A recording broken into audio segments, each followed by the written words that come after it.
Gaddafi and personally promised to provide him with military weapons. On Friday of last week, President Obama announced that all American military personnel in Iraq, except for about 100 who provide security for our Vatican-sized embassy in Baghdad, will all be home before Christmas. Do you remember why we have had any personnel there? Well, first it was to seek out and destroy weapons of mass destruction, but none were found. Then we got involved in a civil war and took sides with the group that had been excluded from the government. Then we were told that our purpose was regime change because Saddam Hussein was a bad guy, whether he had WMDs or not. Then we captured Saddam and he was tried in a kangaroo court and executed.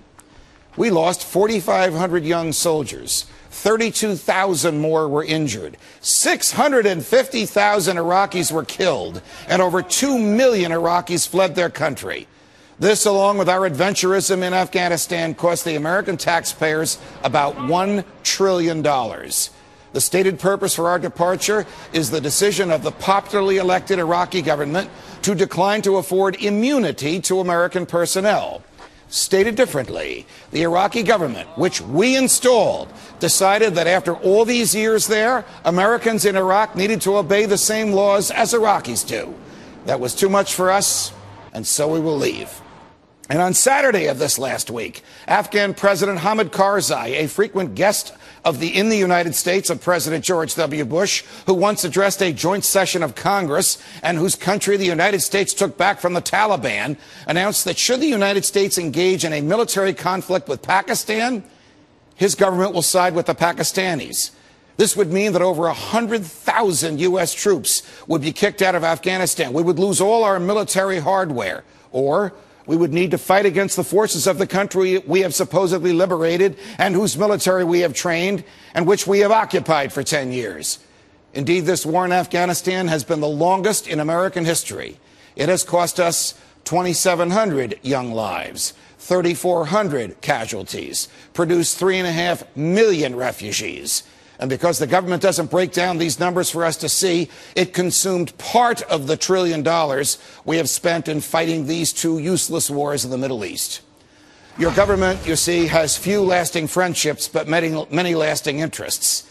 After the deaths of 7,000 young Americans and injuries to another 40,000, after 5 million persons have fled their homelands, after hundreds of billions of dollars in property damage, we are still saddled with a $1 trillion cost, because we borrowed the money to pay for these wars, and we have yet to pay it back. We are leaving Iraq, and Afghanistan wants us out. And Libya has already enacted Sharia law, which means polygamy and the stoning of women who disobey their husbands. Now tell me, do you feel safer or freer because of all of this? Of course not. We are all less free because an entire generation of Middle Eastern young people has come of age resenting and hating the United States government. And an entire generation of Americans has come of age saddled with an additional $1 trillion in government debt because we were there, because we bombed and killed and maimed and installed puppet regimes, and soon we will leave. Did we learn the lessons of our own failures in Vietnam? No. Did we learn the lessons of the Russians' failures in Afghanistan? No. Is it any wonder we have an economy that is collapsing here at home and the most unsettled time in America in the last 80 years? No. From New York, defending